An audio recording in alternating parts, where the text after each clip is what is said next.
Every year, more than 300 million people visit the national parks of the United States. They come for the silence, the air, the feeling of being somewhere raw and untouched, somewhere the rest of the world can't follow. And for the overwhelming majority of those visits, that's exactly what they get. A hike, a view, a memory they carry home and think about on cold Tuesday nights when the office feels like it's closing in. But every now and then, for a very small number of people, what they find out there on those trails is something that stays with them in a completely different way. Not as a memory they return to with warmth, but as one they spend years trying to put down. Today I want to tell you about 5 of those people. 5 real encounters in 5 different national parks. Each one stranger and more disturbing than the last. If you're new here, please consider subscribing and following the Just Creepy podcast on Spotify or Apple Podcasts. I post a few times a week over there. Let's begin. Story 1. The Smoky Mountains. He wasn't lost. Great Smoky Mountains National Park, Tennessee-North Carolina border. The Great Smoky Mountains National Park is the most visited national park in the entire country. More than 12 million people pass through it every year. It sits right on the border of Tennessee and North Carolina. It covers more than 500,000 acres, and it contains over 800 miles of maintained trail, which means that at any given moment, on any given trail, you could walk for an entire day and not see a single other person.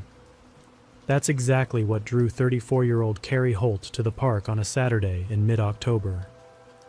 Carrie was an experienced solo hiker. She'd completed sections of the Appalachian Trail across multiple states. She knew how to read weather, how to manage her pace, how to camp alone without anxiety. She had done this enough times that the backcountry felt like home to her, not just comfortable, but genuinely familiar, the way a well-worn kitchen feels familiar.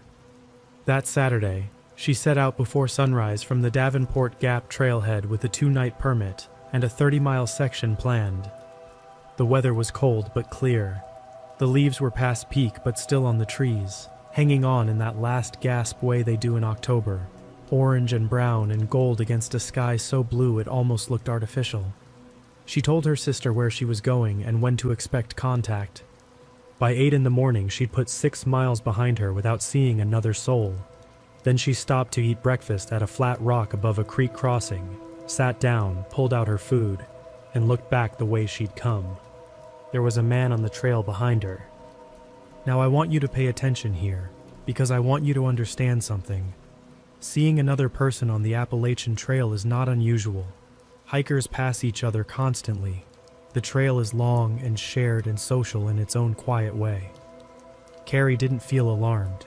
She noted him the way you note a car in the rearview mirror when you're driving on the highway. Registered it, filed it, and moved on.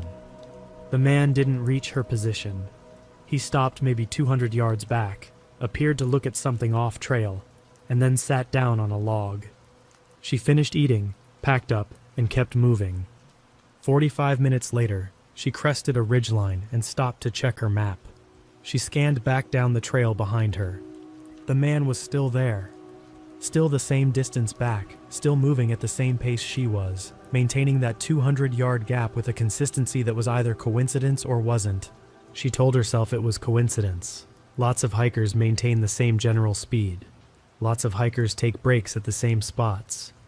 She picked up her pace slightly and pushed on. By noon, she had put in nearly 15 miles for the day.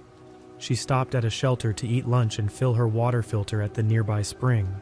She spent about 25 minutes at the shelter, long enough to fully rest her feet and give herself a proper meal, the kind of deliberate midday stop she always built into her long days. When she stepped back onto the trail and looked south, the man came around the bend in the trail. Same distance, same pace.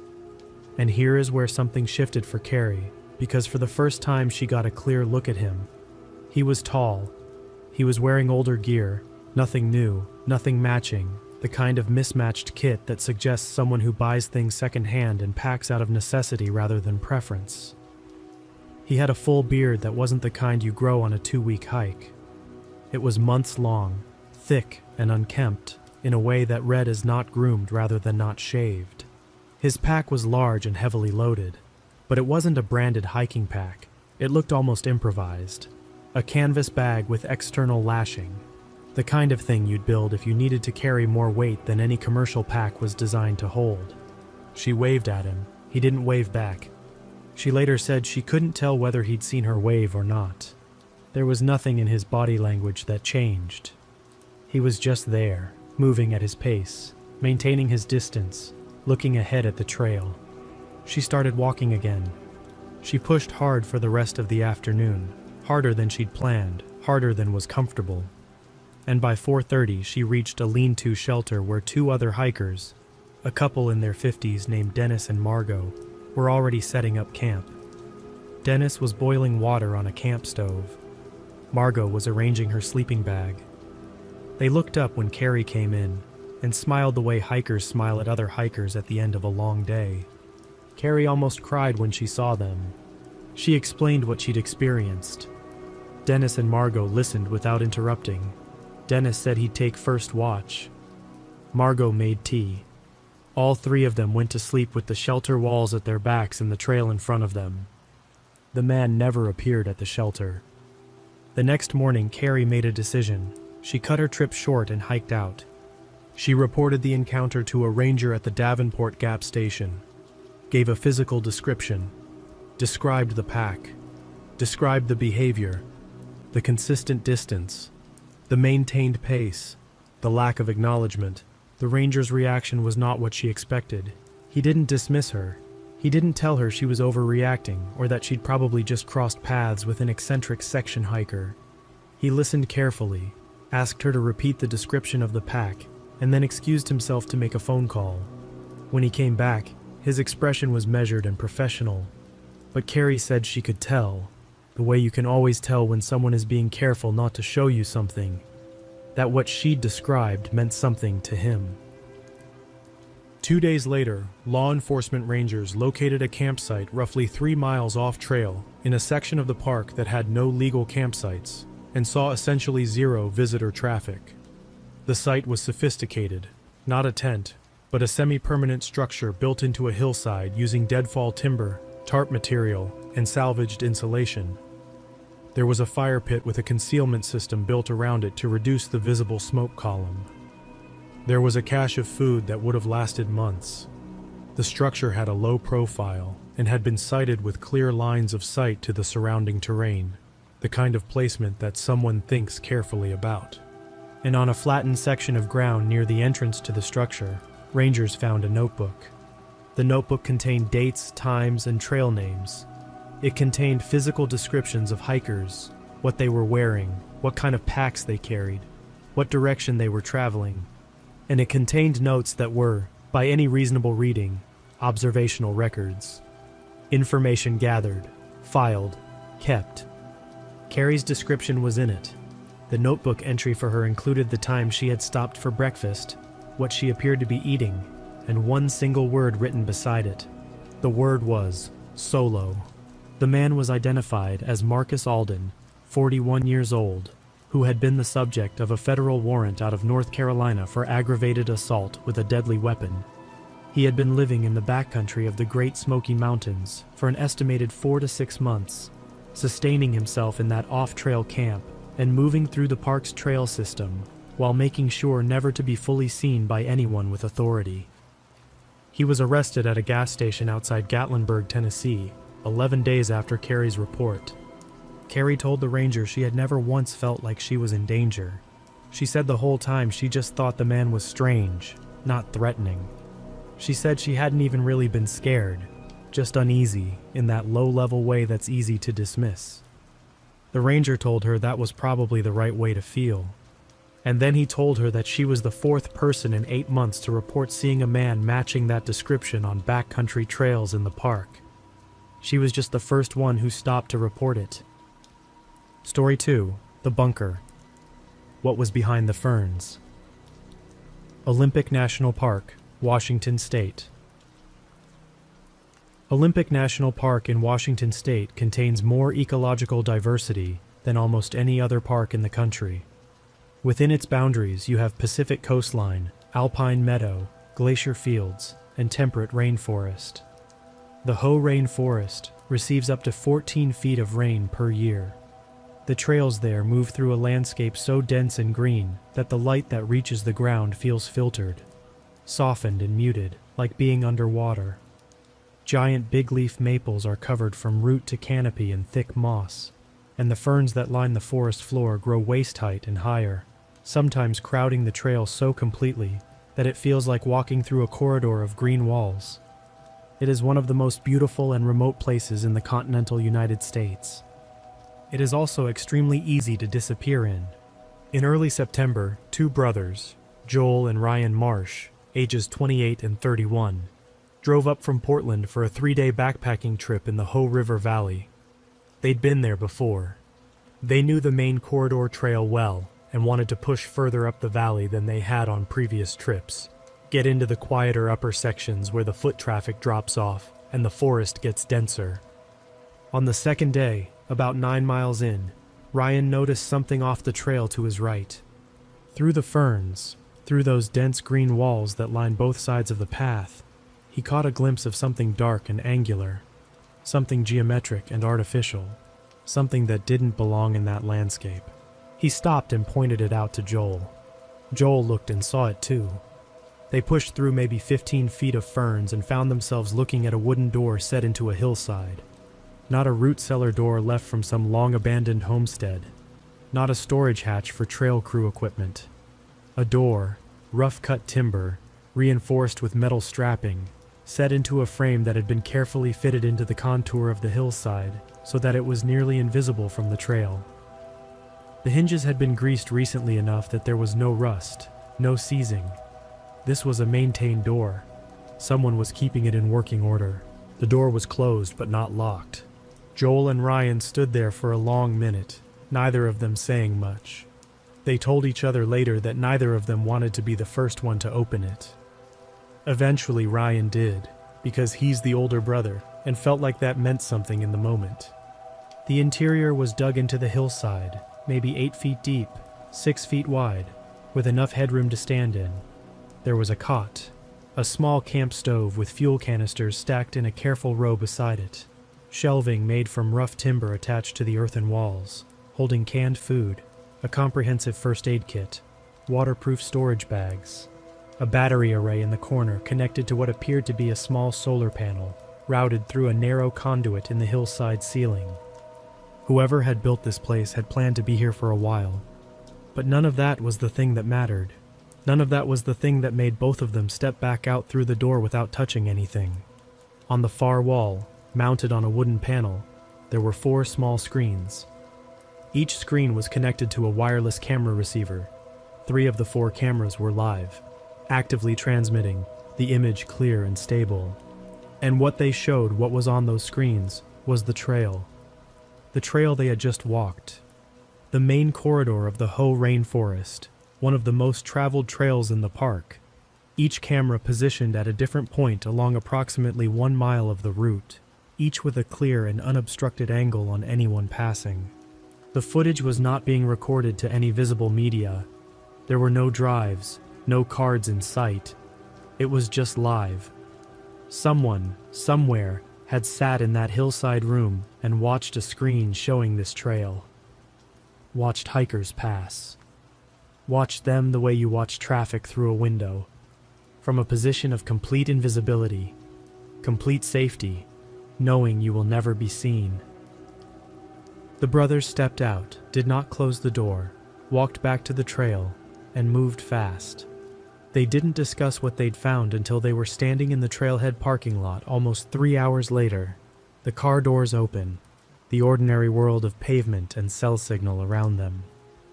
They filed a report with the Olympic National Park Visitor Center the following morning. Rangers and law enforcement reached the structure within 48 hours. What the full investigation revealed took considerably longer. The bunker, which is what investigators called it in the subsequent report, had been constructed incrementally. Based on the quantity of material, the complexity of the earthwork, and the staging of the components, investigators believed it had taken the better part of a summer to build. completed over multiple separate trips, rather than a single extended stay. This wasn't someone who had hiked in one day and started digging. This was a project, a plan carried out over months, piece by piece, load by load. The camera system was more sophisticated than the brothers had realized in the moment. 4 cameras total, positioned at points along a 1-mile stretch of the main trail, each one camouflaged at ground level in the fern cover on the trail margins. The system had been operational based on battery charge levels, component wear, and the condition of the wiring for approximately 8 months.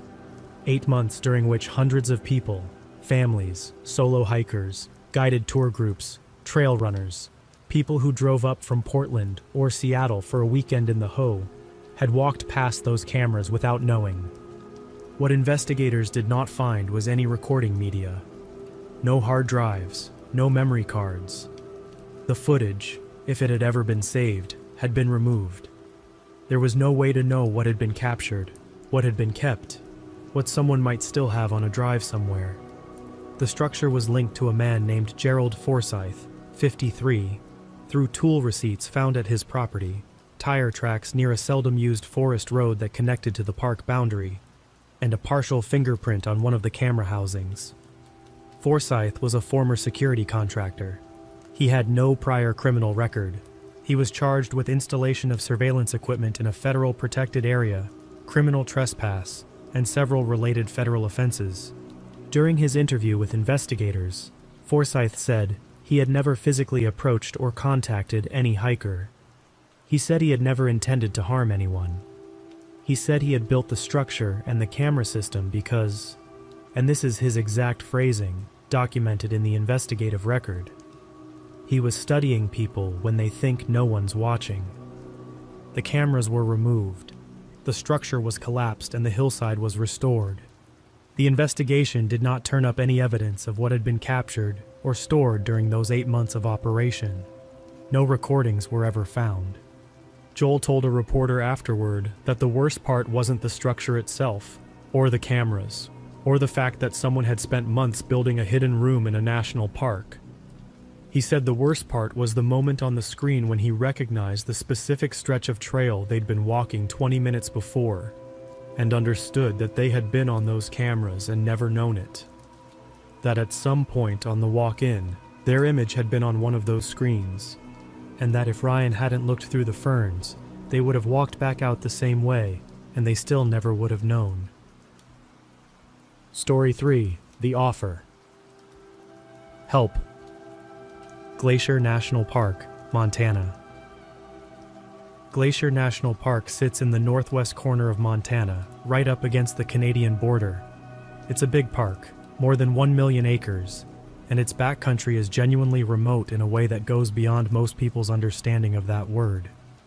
You can hike for multiple days in Glacier's interior and not cross a road. The park sees far less foot traffic than parks like Yosemite or the Smokies, which means the trails go quiet fast. Within a few miles of most trailheads, the solitude becomes complete. There is no one coming. There is no service. There is just the mountain and the sky and you. For most people, that's exactly the appeal. In late July, a man named Paul Chen, 26, set out on a solo backpacking trip along the Highline Trail, one of Glacier's most celebrated routes, running along the Continental Divide above the Going to the Sun Road. Paul was in excellent physical condition. He ran half marathons on weekends. He had done backcountry trips in Colorado and Utah. He was carrying modern, well-maintained gear, a comprehensive first aid kit, and a satellite communicator. One of those handheld devices that lets you send GPS coordinates and emergency signals, even when you have no cell reception, which in most of Glacier's backcountry is all the time. On the second afternoon of his trip, about 14 miles from the nearest trailhead, Paul's right ankle gave out. Not a break. A serious sprain, the kind where the joint rolls completely on loose shale, and you feel the ligaments stretch in a way that makes your stomach turn over before the pain even arrives. He went down hard on a section of exposed rock. He sat up, took stock, and understood immediately that his trip was over. He wasn't going to be covering miles on this ankle. He needed to rest it, stabilize it, and then move slowly toward the nearest exit point when he was able. He got off the trail, found a flat spot in a small stand of subalpine firs, wrapped the ankle from his kit, and made camp. His plan was to rest through the afternoon and evening, then move at first light when the swelling had stabilized. He had food, he had water, he had the communicator if things deteriorated. He was in real pain, and genuinely frustrated, but he was not in danger. That was at around 3 in the afternoon.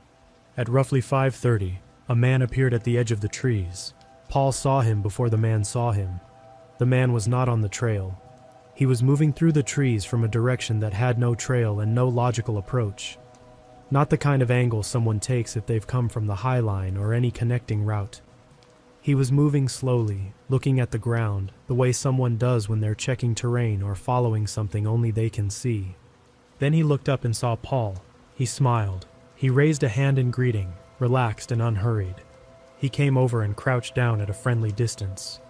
He introduced himself as Warren. He was somewhere in his late 40s or early 50s. Paul was never certain of his age, with a deep outdoor tan, the kind that doesn't come from a 2-week vacation, but from months of continuous sun and weather. His clothing was functional, but worn in ways that spoke to extended use. He said he was hiking through and had noticed Paul's camp. Then he said he was a wilderness EMT and offered to take a look at the ankle. Paul was in pain, and if he was being honest with himself, relieved to have company. He said it was a grade 2 sprain, he thought.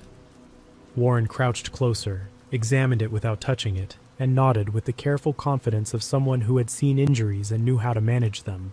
Then Warren said something that Paul would return to many times in the weeks and months after, turning it over and examining it the way you examine something you know matters, but can't yet fully explain. He said that the trail Paul was planning to use to exit the park was a long way from his current position, and that Paul wasn't going to cover that distance on this ankle in anything less than 3 days of slow going, but that Warren knew a shorter route, a game trail, essentially, not on any official map, that would cut the distance to the nearest road down to less than 8 miles. He said they could travel it together, that he would help Paul move, that they could leave right now before the light went.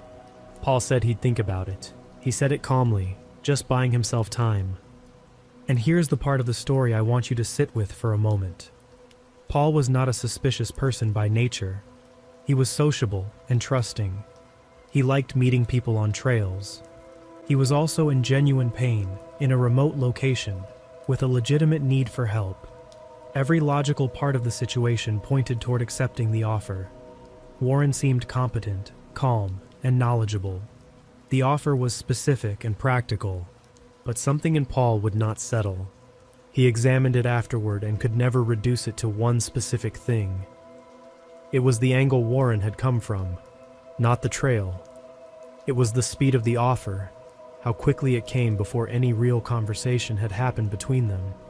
It was the specificity, not just, I know a shorter way out, but the exact mileage, the confident dismissal of the official route, the insistence that they should go now, before dark.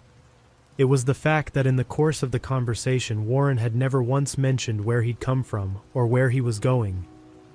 Paul told Warren he was going to check in with his contact first, and he held up the communicator. Warren's expression didn't shift, but he stood up from his crouch. That quick, quiet movement from settled to standing. He said Paul didn't need to do that. He said he'd been through this section of the park a dozen times and knew it better than the rangers. He said the communicator was for emergencies, and this wasn't an emergency. He said it with a lightness, almost a smile, the way someone talks when they want to sound reasonable. Paul activated the communicator anyway, not the SOS, just the check-in function, which sent his GPS coordinates to a contact list. His sister, a friend. Warren watched him do it without speaking. Then Warren said the offer stood if Paul changed his mind. He said he was going to make camp nearby. He turned and walked back into the trees, in the exact same direction he had come from. Paul did not sleep that night. He heard nothing, no fire, no movement through the underbrush, no sounds from wherever Warren was supposedly camping. Complete silence from the trees. He sat with his back against the trunk of a fir, and his folding knife open in his hand, and waited for the sky to go from black to gray. At first light, he taped his ankle as tightly as he could manage, loaded his pack, and moved. He covered the miles on that ankle. It took him 11 hours.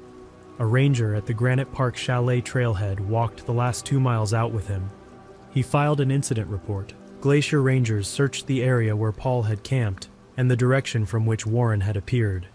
They found a camp approximately 1 mile off-trail in a dense section of subalpine timber.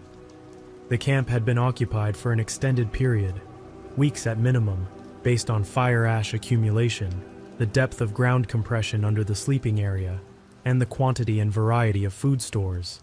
There was no tent, but there was a carefully constructed sleeping setup using cut boughs and a waterproofed fly rigged between 2 trees. The camp had been built by someone who understood the backcountry and knew how to be comfortable in it without being visible from any trail or ridge. The camp appeared to have been abandoned quickly, recently. The investigation that followed did not turn up a confirmed identity for Warren. His physical description was cross-referenced against missing persons reports, outstanding warrants in Montana and neighboring states, and a list of individuals who had registered to enter the park without any record of exiting. There were several partial matches. No confirmed identification was ever publicly released. What the investigation did establish, what rangers were able to reconstruct from the terrain and from Paul's detailed account of Warren's directional description of the shortcut, was that the route Warren had proposed did not lead to a road. Based on the bearing and the terrain features Warren had referenced, the route led further into the backcountry, away from any trailhead, away from any road, away from any other person. Paul said in his report that he believed Warren had expected him not to have the communicator, that the offer had been calibrated for someone without one, someone who was alone and injured and had no way to tell anyone where they were going. Whether that's exactly right, nobody can confirm. What is confirmed is that Warren had been living in those mountains for weeks, outside any legal permit, without registering with the park, without any contact with any other known person, and that for one afternoon in late July, he'd had a seriously injured, completely isolated person sitting directly in front of him with no easy way out. Warren was never found. The camp was never reoccupied. Story 4: The Compound. Running into it. Zion National Park, Utah. Zion National Park in southwest Utah draws more than 4 million visitors a year, and the overwhelming majority of them stay in the canyon, the main valley, crowded and gorgeous and accessible by shuttle bus, with its famous walls of red and white sandstone rising thousands of feet on both sides. The canyon is the park for most people. It's what they came to see, and it delivers. But Zion extends far beyond the canyon. The east side of the park, the mesa tops, the backcountry, the slick rock desert that stretches away from the canyon rim, might as well be a different place. It is vast and empty and red and completely without services. Trails become suggestions. The terrain becomes abstract. 4 million visitors a year, and most of them never set foot in any of it. 30-year-old Dana Reyes was a competitive trail runner who used national parks as training ground whenever her schedule allowed. She was comfortable moving fast alone in technical terrain. In early May, she drove up from Las Vegas on a Friday morning, parked at the east entrance trailhead, and set out on a 10-mile circuit across the mesa top, a route she designed herself using topo maps and satellite imagery, the kind of thing serious trail runners do when they want to push their route finding alongside their fitness. 6 miles in, she left the marked trail, not because she was lost, because she wanted to scout a specific section of bench terrain she'd identified on a satellite map, a natural shelf that she thought might make a good extension to the circuit on a future run. The bench was maybe a mile off the established trail, easy navigation across open slick rock. She was planning an out and back of 20 minutes or so, and then back to the main route. She crested a sandstone ridge and dropped into a shallow canyon below the bench, and stopped moving. At the base of the canyon, built hard against the far wall where the sandstone overhang provided partial roof cover, and partially hidden under a camouflage tarp anchored with rocks and rebar stakes, was a structure. Not a tent. Not a vehicle left in the backcountry. A structure. a wooden frame with corrugated metal roof sections, walls made from a combination of plywood and sandbags on the windward side. It was roughly the size of a garden shed, solid, built to last through multiple seasons of desert weather. Beside it, arranged in a careful grid on the canyon floor, were plastic storage containers, the large, hard-sided weatherproof kind, at least 20 of them. More possibly if some were inside the structure. And beside those, a rainwater collection system made from PVC pipe routing runoff from the overhang into a sealed drum. And a small solar panel array positioned on the south-facing wall of the canyon for maximum exposure. Dana stood at the top of the drop for a long moment and looked at all of it. This was not the work of a weekend. This was not someone who had hauled a few things out here and set up a rough camp. Every element of that setup, the structural frame, the sandbag walls, the organized containers, the water collection, the power system, had been planned and built and stocked over a period of time that she could not immediately calculate, but understood instinctively was months. Someone had made trips out here, again and again, carrying materials in on their back or on pack animals, building this thing piece by piece in a canyon that no one ever came to. She took out her phone, no cell signal, which she had expected, but she took photographs of everything she could see from her position on the ridge. The structure, the containers, the tarp, the solar panels. She documented it quickly and thoroughly. She was about to turn and head back the way she'd come when the tarp over the structure's entrance moved. A man stepped out into the canyon. He was heavy-set, wearing work clothes, canvas pants, a long-sleeve work shirt, with a wide-brimmed hat and a bandana around his neck. The clothes of someone who worked outdoors, not someone who hiked. He came out into the sun, and then he looked up the slope. He saw her. For a moment, neither of them moved. She was above him on the ridge. He was below her in the canyon. The distance between them was maybe 60 feet of steep sandstone. Then the man reached back through the tarp entrance without taking his eyes off her, and when his hand came back out, it was holding a rifle. He didn't raise it. He held it at his side, barrel toward the ground, in the easy and practiced way of someone for whom carrying a rifle is ordinary. But he was holding it, and she was looking at it, and both of them knew it was there. He called up to her and asked what she was doing out here. He said this was private land. Zion National Park is not private land. There is no private land within the boundaries of Zion National Park.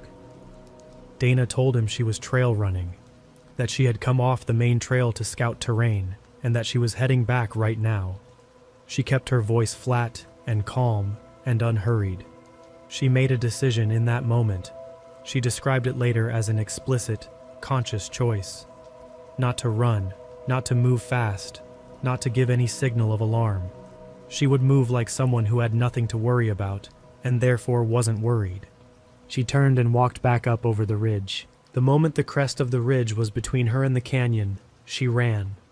She ran the full mile back to the established trail at a pace she said she could never have sustained in any normal training context. She ran the remaining 4 miles to the trailhead at the same pace.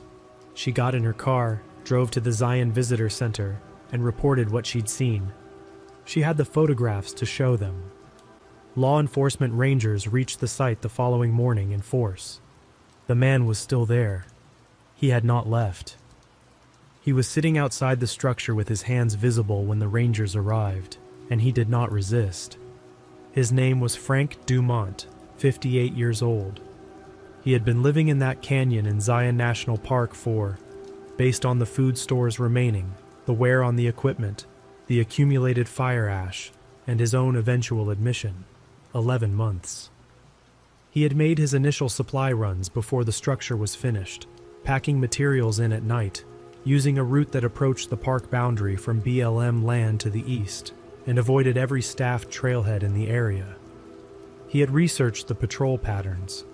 He had chosen this particular canyon because satellite imagery showed it had no trail access, and because the overhang concealed it from any aerial observation. He had thought about this for a long time before he did it. The structure contained many things: personal gear, tools, food, the infrastructure of an extended wilderness stay.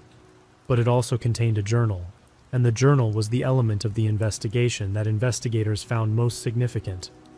Dumont had been conducting surveillance on park visitors, not from a hidden camera system, from the canyon rim, above a section of trail visible from his position, using binoculars. The journal contained entries spanning months, documenting specific hikers, clothing descriptions, group composition, the time they passed, the direction they were moving. Some entries included crude but recognizable sketched profiles of faces.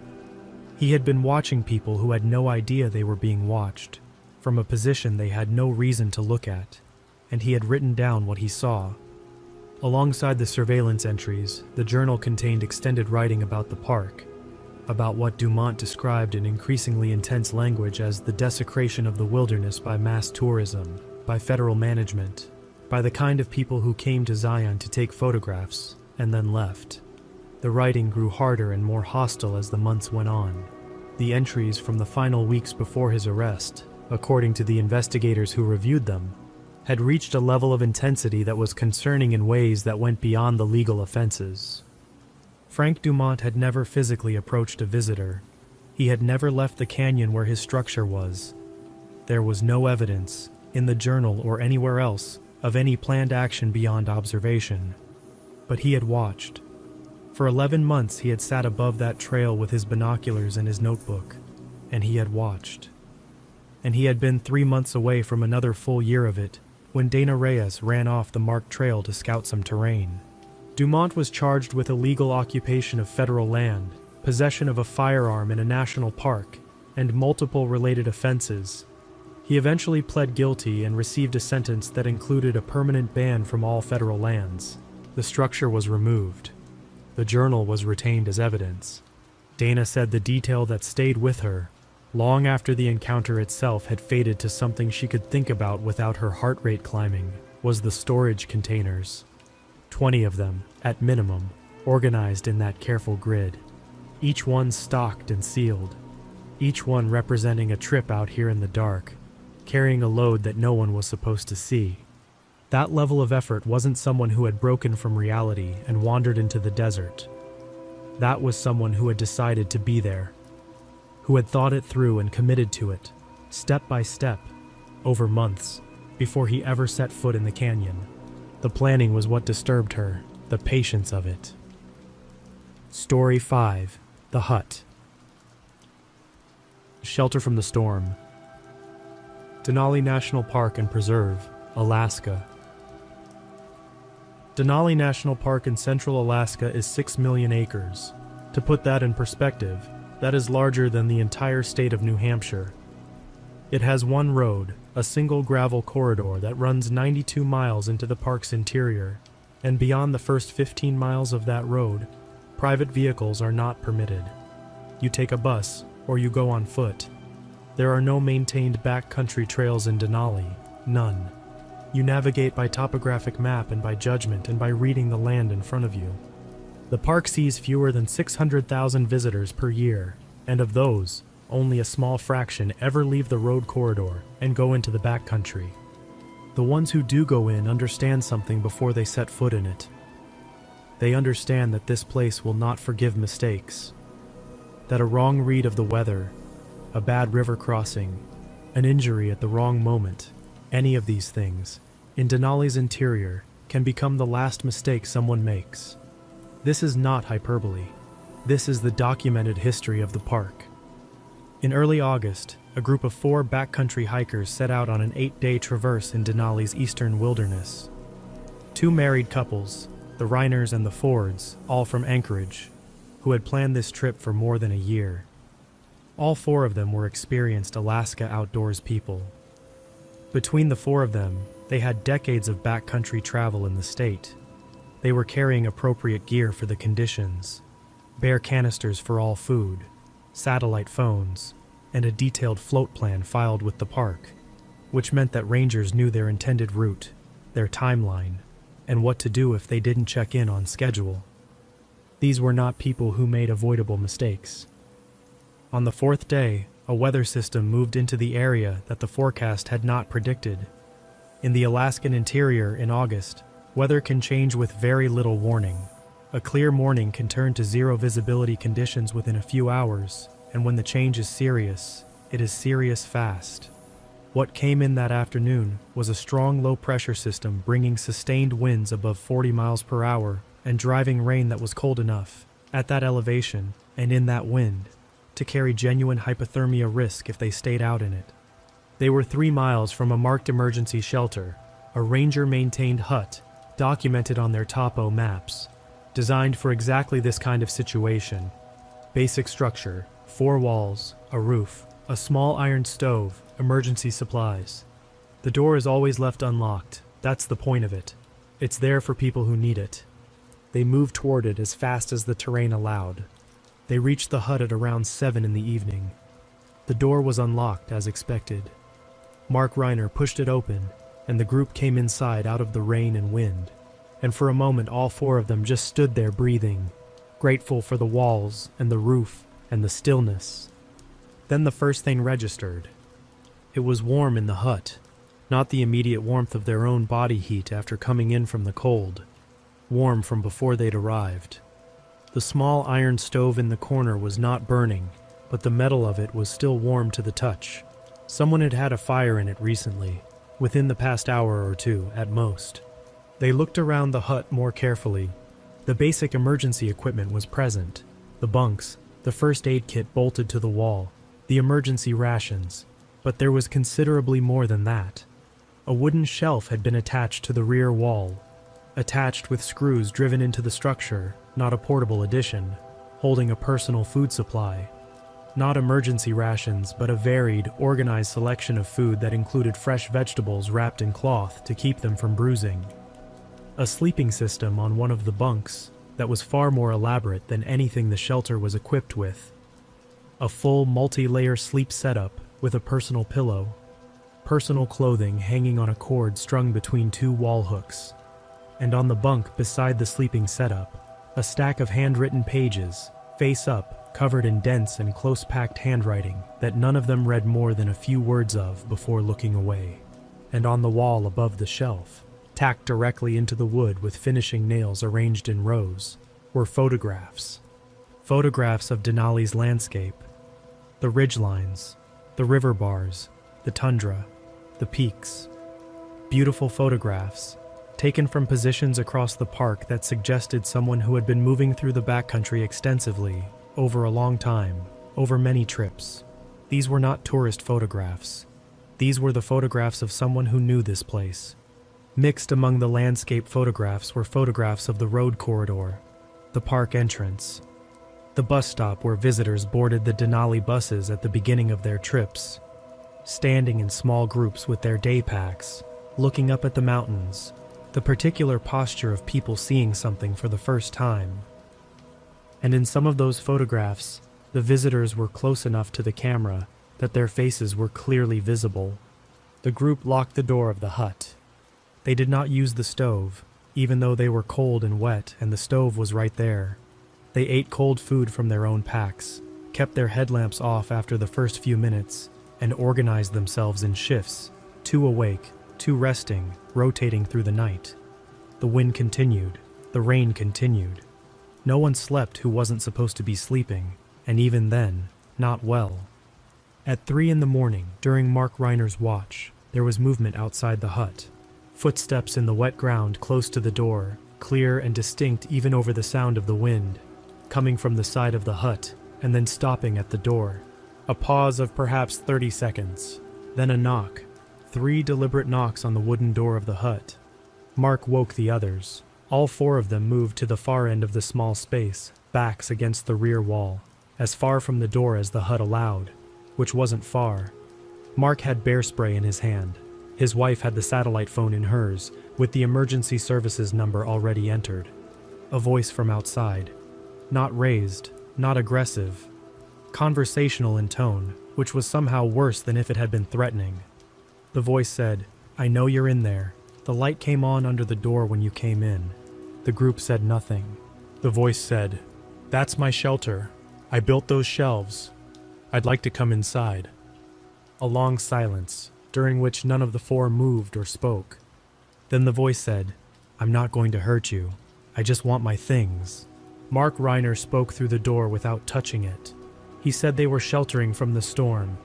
He said they had a satellite phone and were in contact with park rangers. He said he was going to make a call. The voice outside went quiet. Mark Reiner dialed the backcountry emergency line. The ranger on duty kept him on an open line, asking questions, keeping track, while a law enforcement ranger was dispatched. Given where they were in the park's interior, the response time was what it was. The ranger on the phone told Mark to keep the door locked and to stay calm and to keep talking to him. Mark stayed on that phone for the rest of the night. When the law enforcement ranger arrived at the hut shortly after 5 in the morning, the man outside the door was still there. He was sitting against the exterior wall of the hut with his knees drawn up to his chest, in the rain, in the wind, apparently having sat there through the entire night without leaving. He had waited. He did not run when the ranger's light found him. He did not resist. His name was Thomas Greer. He was 44 years old.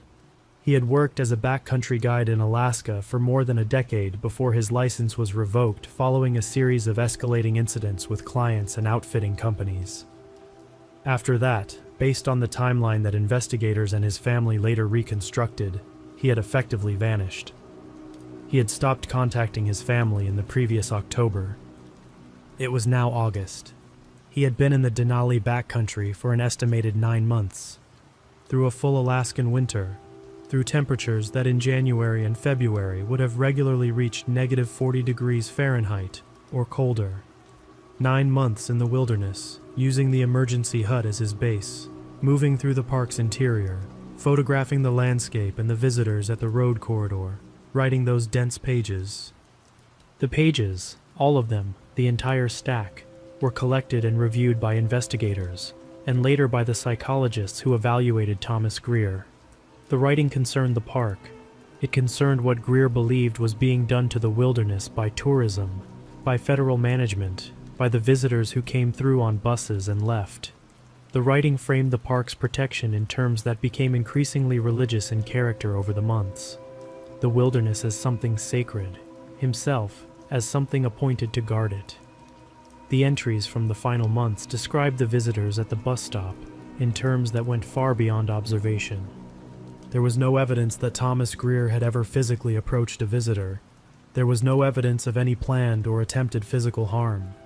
But 9 months alone in the Alaskan interior, in that cold, in that isolation, in that particular progression of thought, the psychologists who evaluated him concluded that he had experienced what they described as a complete and sustained break from baseline reality. The beliefs in those pages were not the beliefs of a person who was troubled. They were the beliefs of a person who was, in a clinical sense, no longer in contact with the world as it existed. He was removed from the park by float plane. He was evaluated, committed to a treatment facility, and was never permitted to return to Denali. His belongings were removed from the hut and documented. The photographs were retained by Park Service investigators. The handwritten pages were retained as well, and sealed. No one who reviewed those pages has ever described their contents in any public detail. One investigator, speaking anonymously to a journalist the following year, said only that the pages were organized and internally consistent, but not rational, and that reading them gave a very clear picture of what 9 months of Alaskan winter isolation had done to Thomas Greer's mind. Or depending on how you read it, what Thomas Greer's mind had been doing to itself long before he ever walked into that backcountry. The Reiner and Ford couples were transported back to the road corridor the following morning. Both families requested that their full names not be used in any media coverage, and that request was respected. Mark Reiner gave one interview to a newspaper in Anchorage about 6 months after the event. The reporter asked him what the worst moment was: the knock on the door, the voice, the wait through the night with the phone line open.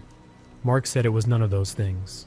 He said the worst moment was the photographs on the wall, specifically the ones of people at the bus stop.